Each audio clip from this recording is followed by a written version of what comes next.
All right, now we have Dr. Claude Alvares who's going to speak a few words. So, Torkian Mashitachi Olo Dita. Though his name does not really require any introduction, but to be formal enough. Dr. Claude Alvares is a well-renowned environmentalist based in Goa who completed his education in Netherlands, and he currently lives at Para in Bardez. He is also the publisher of other India Press publication, which has published, edited and promoted several environment-related publications. He heads the Goa Foundation, an environmental action group, as director since 26 years. Wow. Moving the high courts of India over several environmental issues in public interest. The Goa Foundation, together with a number of other Goan environment groups, formed Eco Forum, with the sole purpose and objective of defeating the Nylon 66 project. The company retreats after a successful Eco Forum campaign. It's a great occasion and pleasure for the Friends of Father Bismarque to invite Dr. Claude Alvares for today's conclave. I request all of you to kindly put your hands together again. Thank you so much.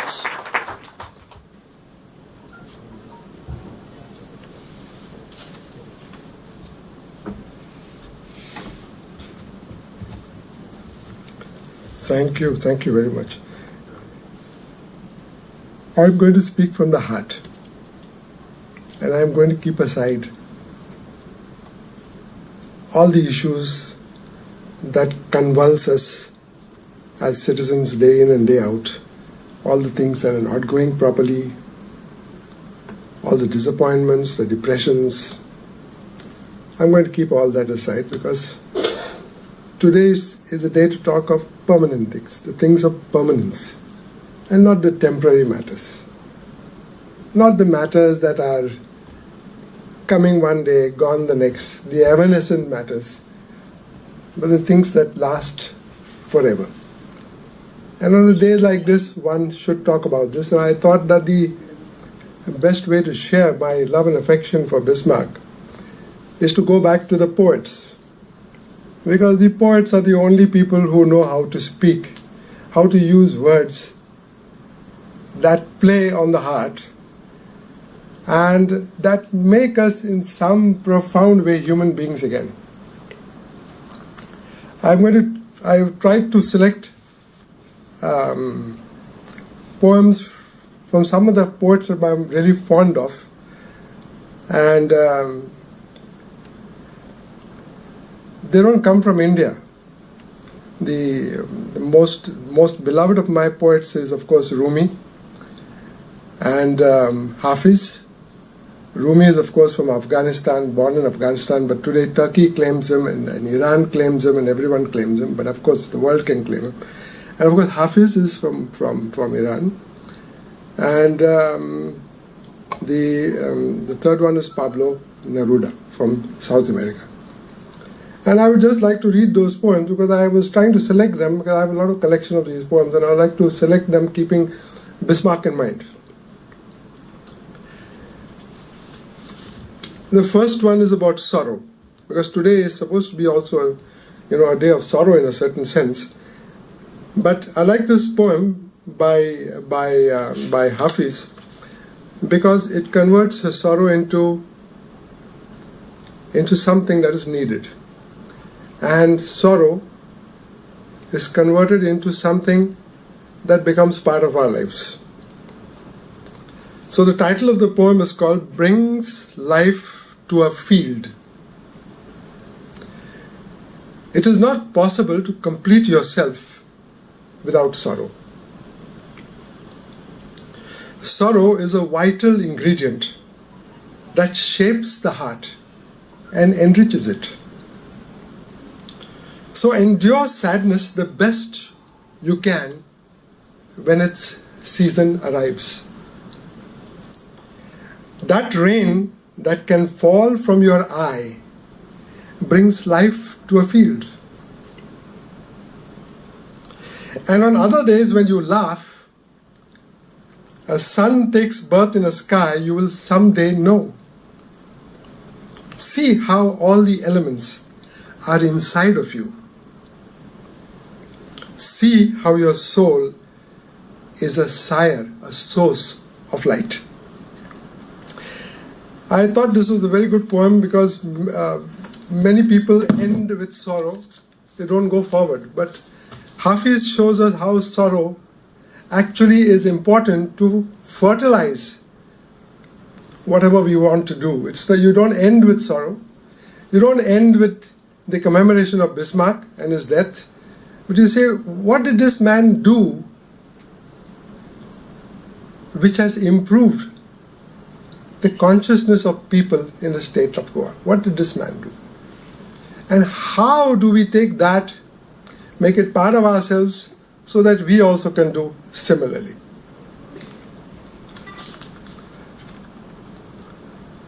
The second one is about, again from Hafiz, is some fill with each good rain. And he says, there are different wells within the heart. Different wells within the heart. Some fill with each good rain. Others are far too deep for that. She was talking about Bismarck. Sudeep was talking about this Bismarck and his philosophy. Immediately I said, okay, this looks very good. This looks very promising. In one well, you have just a few precious cups of water. That love is literally something of yourself. It can grow as slow as a diamond if it is lost. Then he says, love should never be offered to the mouth of a stranger. Only to someone who has the valor and daring to cut pieces of their soul off with a knife, then weave them into a blanket to protect you. There are different wells within us. Some fill with each good rain. Others are far, far too deep for that. Hafiz was a remarkable poet. I mean, when I went to the town of Shiraz a few years ago, and I went to his tomb, because we are talking about tombs, and tomorrow there is also a burial. And it was 7 o'clock in the evening, and everything was dark. But around the tomb, there was a huge crowd of more than 50 to 60 people. So I asked my Iranian friends, what's happening here? They said, but that is a daily occurrence. This man has died several hundred years ago, but every day there are people around his tomb. And it was as though he had died in the afternoon. And there were people reading Hafiz around the tomb, others were talking on their telephone, text to their loved ones and reading Hafiz poetry and so on. But it was amazing because those are the things we human beings live for. And for me, it was a very good experience of seeing what a poet can do to human beings. Of course, we have lost that sense of poetry now in our culture for some reason. Then there is one, a very brief one from Hafiz.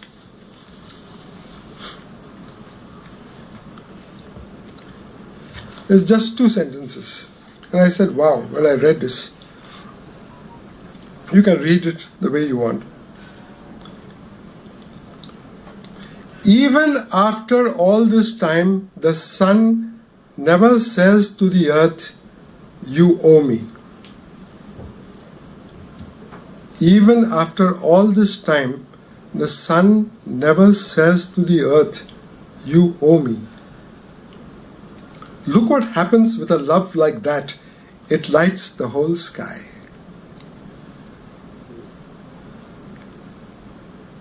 I often think about this because we sometimes think, oh, we did so much, nobody appreciated it.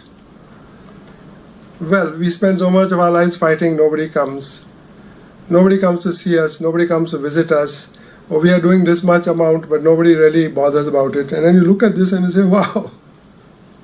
Then you can really place whatever you do in a proper setting.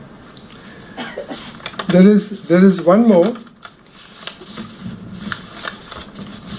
Sort of describes when people say that activists make a lot of money or they do things for money. You can look at Father Bismarck was a person who was so 100% committed. I thought it's a very good example because he said, this guy, I mean, whatever he did, you can claim Claude Alvares, did all this for money, and you can claim others. But Bismarck, he was a priest, and priests, of course, I come from the Christian religion, though I'm mostly outside nowadays. But priests, normally nobody joins the priesthood for money. I mean, you don't get any money. I mean, you get some money, you're grateful for it. But Rumi says, if you want money more than anything else, you will be bought and sold. If you want money more than anything else, you will be bought and sold. If you have a greed for food, you will become a loaf of bread. This is the truth. Whatever you love, you are.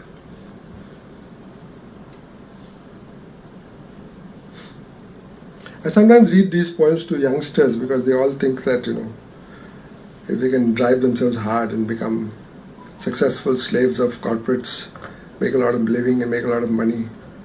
And I tell them, warn them. And I read this poem to them. And I say, read, because these are the poets speaking. And poets always speak the truth. They don't manipulate the truth. They always speak directly from the truth. And what a marvelous description of Father Bismarck. And the final poem before I end is the one written by Pablo Neruda. We all know that Bismarck died a very sudden death. I want to use that occasion today for talking about most of us who are dying slowly. There's this beautiful poem by Pablo Neruda. You start dying slowly if you do not travel, if you do not read, if you do not listen to the sounds of life, if you do not appreciate yourself. You start dying slowly when you kill your self-esteem, when you do not let others help you. You start dying slowly if you become a slave of your habits, walking every day on the same paths, if you do not change your routine, if you do not wear different colors, or you do not speak to those you don't know. You start dying slowly if you avoid wanting to feel passion and its turbulent emotions, those which make your eyes glisten and your heart beat fast. You start dying slowly if you do not change your life when you are not satisfied with your job or with your love. If you do not risk what is safe for the uncertain. If you do not go after a dream, if you do not allow yourself at least once in your lifetime to run away from sensible advice. I thought that when we talk about people going away fast, we should talk about people going away slowly. And before I end, one small story about what social activists like Bismarck really do. There was an American Indian tribe which had a habit of moving around from place to place. They would set up their tents, spend the day, a couple of days, look out for food, and when everything was exhausted, they would go to another place and set up their tents and do the same thing. And one day when they did so, they found they had disturbed the habitat of a wolf and her children. So they were very disturbed about this. They said, how did this happen? We can't live and eke out a living by disturbing somebody else in this way. So they adopted a new principle. They said, next time, we go to a new place, and when we sit and assemble in our circle to decide matters, one space will be kept for the voice of the wolf.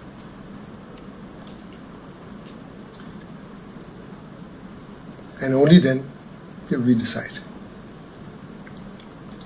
This is what activists generally do, while the rest of society continues with their routine tasks. They, and I include many of you here I can see, who have been very good wolves, stand up and speak for the wolf. Thank you very much for coming for this commemorative. And I hope all of you will come tomorrow for the funeral.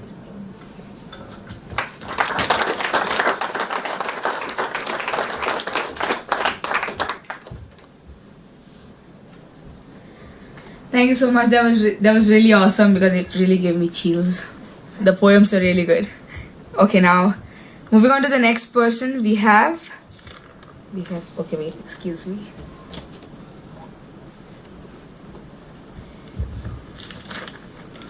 We have Mr. Rajendra Kerkar, who is going to speak a few words again.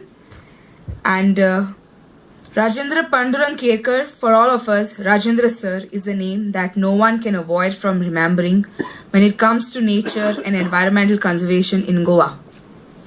A master in history and sociology, Rajendra Sir is a man who has led the nature conservation movement on the ground level from the front. He has won many awards. He has earlier served as Executive Council member of the Worldwide Fund for Nature in India, Goa Convener and Folklore Committee, etc. Many books pertaining to nature, forest and river conservation and ecological protection have been published with him as author, some of which are Natural Heritage of Goa, Jainism in Goa and Sacred Groves of Goa. Friends of Father Bismarque are proud to invite a true ground-level fighter that Rajendra Sir is to this conclave. I hand over the mic to Mr. Rajendra Kerkar.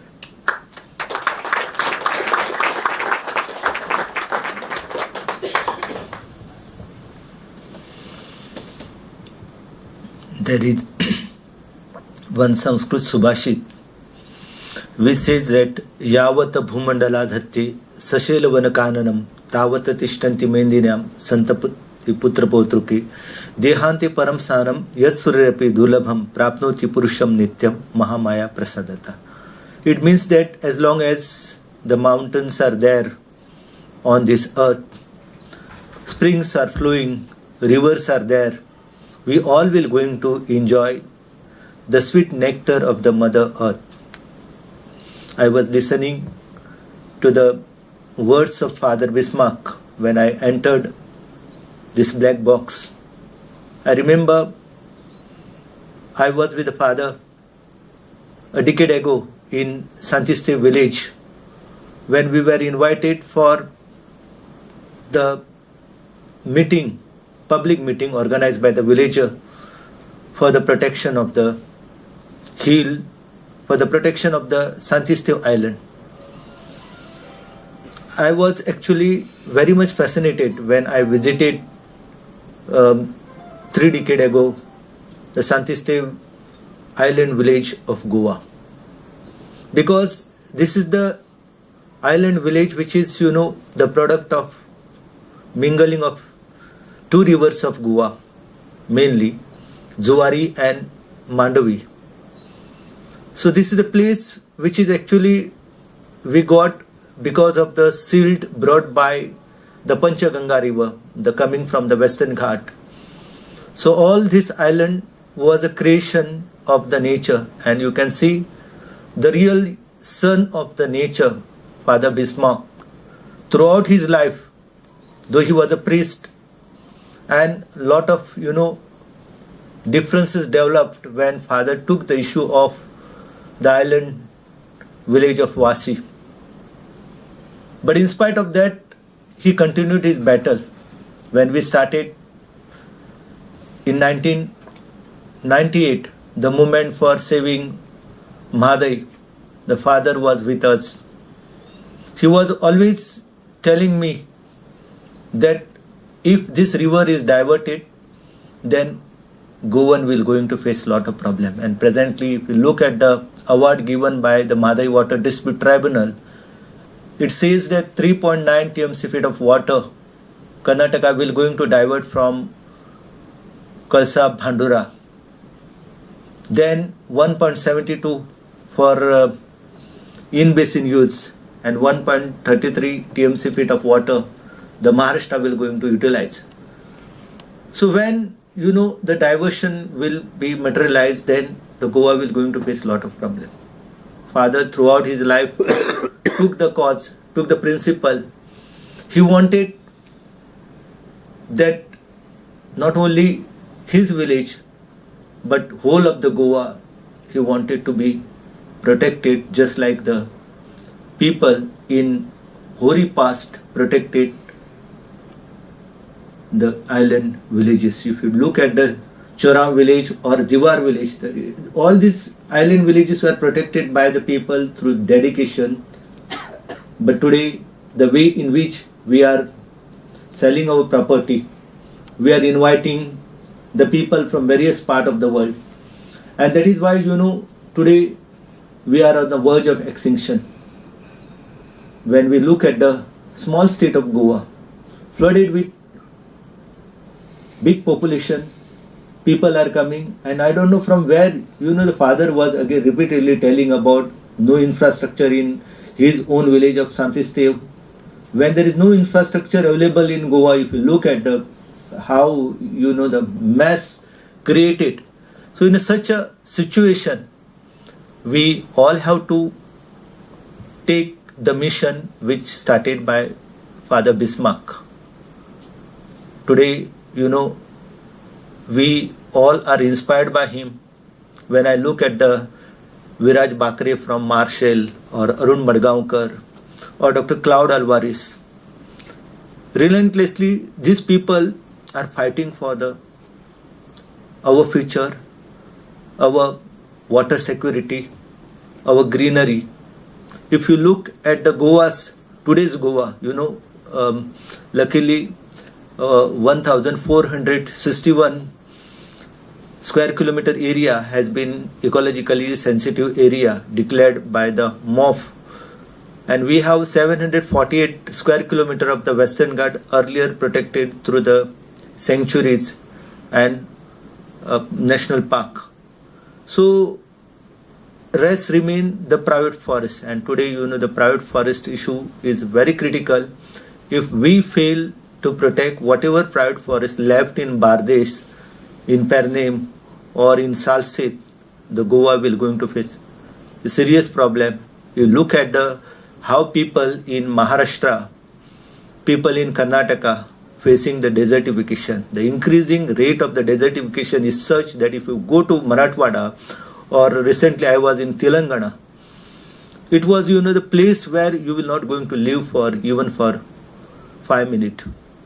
Such a heat, no water is disappearing.